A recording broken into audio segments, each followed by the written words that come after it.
What's up guys, Zabit Magomedsharipov versus Yair Rodriguez is in the works to be a main event for the August 29 card. Now there's this part of the source that I actually don't believe. It says that the winner of Zabit and Yair Rodriguez is going to get a title shot, but Dana did say that the winner of Korean Zombie versus Brian Ortega is going to get a title shot, so here's how I see it actually playing out. If Korean Zombie defeats Brian Ortega, there is nobody that should be above him, right? I understand Yair did defeat Korean Zombie, but you also have to take note how the fight played out. KZ was winning the fight, he got caught by a last second elbow, and he's put on some really good performances as of late in defeating Brian Ortega. That's a cherry on top. He gets a title shot, right? If Brian Ortega defeats Korean Zombie, I think he needs another win because he just got a title shot in his very last fight. He got absolutely dominated, and I understand if Volkanovski goes out and beats Max Holloway, it's a new fresh matchup. You can't just give him a title shot right after that, especially with guys like Zabit and Yair putting on performances and going on these streaks. So the winner of this, I can see getting the title shot if Brian Ortega defeats Korean Zombie. And there's also this, if Alexander Volkanovski loses to Holloway, do you get a rubber match? There's also that as well, that elongates a new contender for the title shot. But this fight is fascinating. It's the Dagestani Ninja versus the Mexican Ninja. This is as close we get to Mortal Kombat in real life. Yeah, it's a bit away from Zabit and Yair's last fights, but I am super stoked that they're actually going to make it 5 rounds. Now, it's not super interesting on Yair's part, but for Zabit, it is. We've never seen Zabit go 5 rounds, and the fact that he's had some close calls in a sense, a lot of people believe that his last fight against Kelvin Kattar, if it was a 5-round fight, most people believe that Kelvin would eventually take the momentum, gain some morale, and possibly even beat Zabit if it goes into the 4th and 5th rounds. And this shows throughout Zabit's entire career, he lacks in the cardio department. He may be the most well-rounded technical fighter in this entire division, and he has attributes that most of the fighters in this division would kill for. But he gasses out, and he gasses out right inside that 3rd round in most of his fights. It could be for many factors, but I believe it's because of the pace that he puts out. And even when he tries to limit himself and not go crazy and go for the flashy techniques, he still starts to slow down in that 3rd round. And that is absolutely going to be tested against a guy who's gone 5 rounds a few times in his career at an explosive pace, and also able to deliver knockouts in the 5th round. Yair Rodriguez is absolutely no joke for Zabit, even though I believe Zabit is more skilled in many areas of the game, especially when it comes to takedowns and overall grappling on the ground. And this could be carried on in the 3rd, 4th, and 5th rounds, because when you look at the amount of takedowns Zabit commits for, in the 3rd round, he actually commits with just as much takedowns as the other 2 rounds, if not more takedowns. You can look at the Shayman Moraes fight, you can look at the Kyle Bochniak fight, or even his last fight against Kelvin Kattar. In the 1st round, he actually doesn't attempt as many takedowns. He's striking a lot, and that can hurt him if he doesn't go for the takedowns early, right? The takedowns are going to be easier to get thwarted as the fight plays out, and especially when it comes to the movement of Yair Rodriguez, so it depends exactly how Yair is going to establish his movement. Is he going to stand in front of him like a squared stance fighter like he did in his last 3 fights? Or is he going to be moving around like the usual Taekwondo style we see from Yair Rodriguez? Zabit has a very unique style that Yair has not fought up against before, right? You can maybe bring out some comparisons to Alex Caceres or something like that, who has a lot of flash, a lot of kicks, long as well, all that stuff. And Yair met him in that same kind of flashy fight, but this is a bit different, man. You got the takedown threat, you got the boxing threat when you get in close, you got the kicks as well from far out. The clinch is going to be strong for Zabit as well. So it really comes down to how is Yair going to establish his movement, and if he's going to stand in front of Zabit, or he's going to start moving around and take angles, or it's going to be a hybrid, which is something I really want to see from Yair in this one. But the striking after that 3rd round is going to be problematic for Zabit, as the takedowns get thwarted, as the takedowns are failing, as they're not catching the target when it comes to the 5th round especially. Is Zabit going to put himself in harm's way? Is he going to be vulnerable from failed takedowns, or is he just going to strike for the majority of it as he sees his takedowns are not coming through? This is all taken into consideration that Zabit gasses out after that 3rd round. If he just cannot get those takedowns going, maybe like he's able to for the first 3 rounds, how is this going to make him vulnerable? When Zabit starts to get tired, what you especially see him do is he becomes a lot more defensive, and he sticks behind a jab or a reach, and you see him throw a lot of counter left hooks. They don't have the same speed on them, they don't have the same power. Fighters walk through them a lot easier and get into his face. He throws out a lot more playful kicks, no meaningful power behind them, just to touch the opponent. But even still, even against Kelvin Kattar and Kyle Bochniak and Jeremy Stephens, when he's throwing these light kicks in the 3rd round, they stay a bit too timid in front of those. They're generally not checking them, they're generally not even blocking them. They're just trying to move away, and they're sticking in that distance as Zabit wants them, so he can keep picking at them, right? And I don't even think Yair Rodriguez necessarily is going to be able to fix that as well, because he also doesn't check many kicks. But a lot of fighters, for some reason, these playful kicks, they don't defend and walk in. But Yair has other answers to some of the defense of Zabit. For example, that reaching and jab heavy third round that he has, looking for the left hook and even sometimes the left hook to the body. Yair is really good at keeping distance, and especially this could put Zabit in a very different place when Yair starts throwing counter kicks. Taekwondo fighters in general are amazing at taking angles while simultaneously kicking, right? They're very good at hopping back and throwing a round kick, hopping back and throwing a side kick, hopping to the left, hopping to the right. They're very good at the sudden directions they take to throw a kick, such as Yair gained outside of the reach of a jab from Zabit by throwing a sudden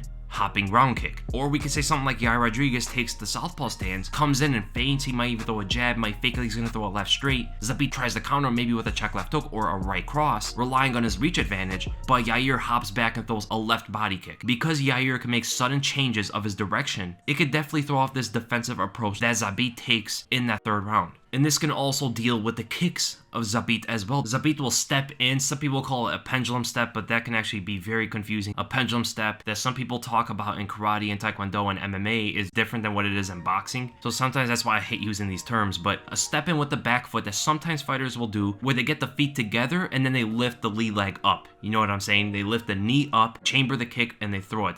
Zabit will do this when he throws a side kick or he throws a lead round kick to the head. And this is going to be a very scary thing if he does this against Yair Rodriguez, who has multiple different counters against those two very attacks, because he's going to see the step and he might even see the chamber if it's going to be a side kick. And from there, he could do multiple different things. Taking one small step back is a good measuring tool for Yair Rodriguez to get ready for the kick and defend it. Taking more than one step is going to get you too far away from the target if you want to counter, return back with your own kick. And this is especially if you're fighting a guy as long as Zabit. Pairing it to his side depending on what stance he's taking and how he wants to attack Zabit, but because Zabit does this very similar thing when he throws a lead round kick, that's going to intercept Yair as he angles out to his right on an orthodox Zabit.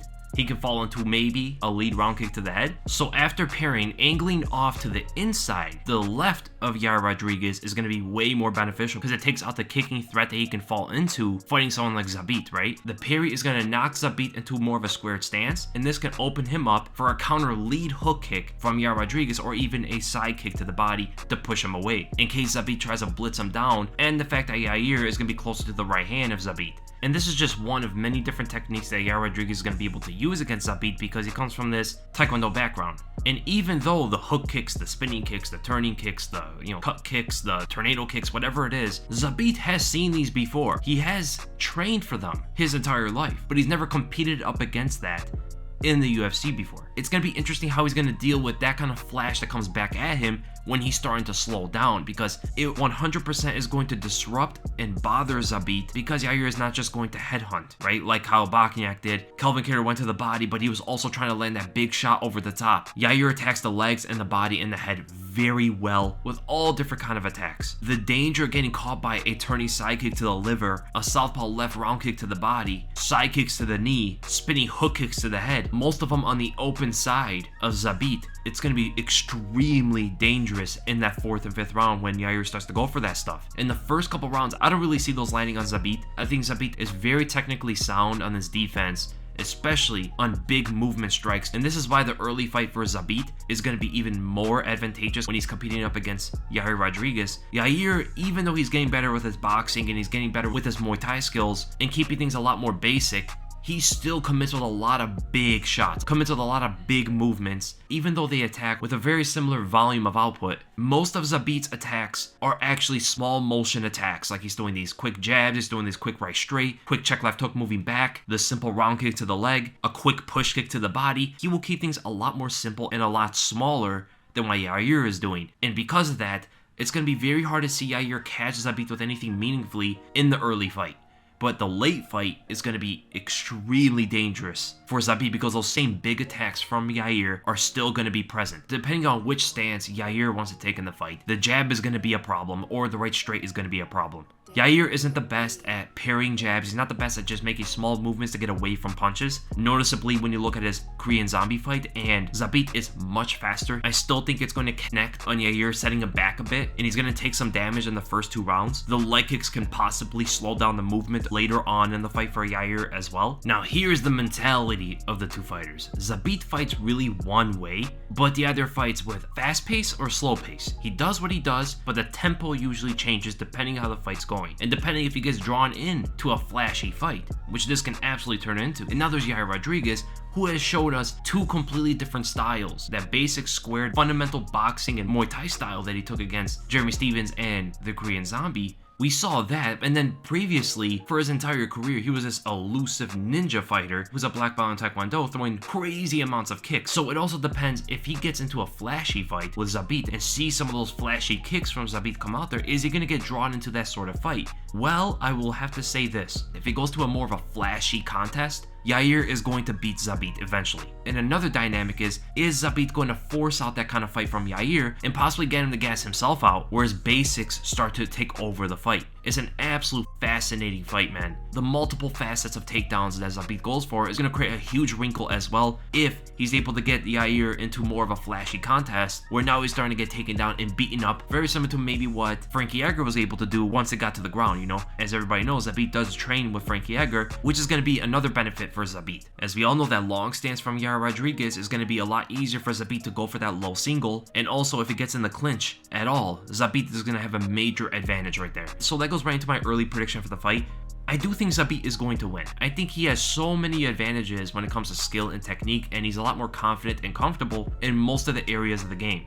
In the clinch, on the ground, going for takedowns, scrambling, close boxing range, even far out kicking range, he can meet Yair wherever the fight goes and even surpass him. But the cardio aspect is such a frustrating part of Zabit's game, even as a fan, because you know how skilled he is, you know how good he is, but that attribute deters him so much. It can get him in such big trouble, and we know eventually he's going to catch up to him. If that doesn't get solved somehow, there's going to be a moment where Zabit is going to get caught for it.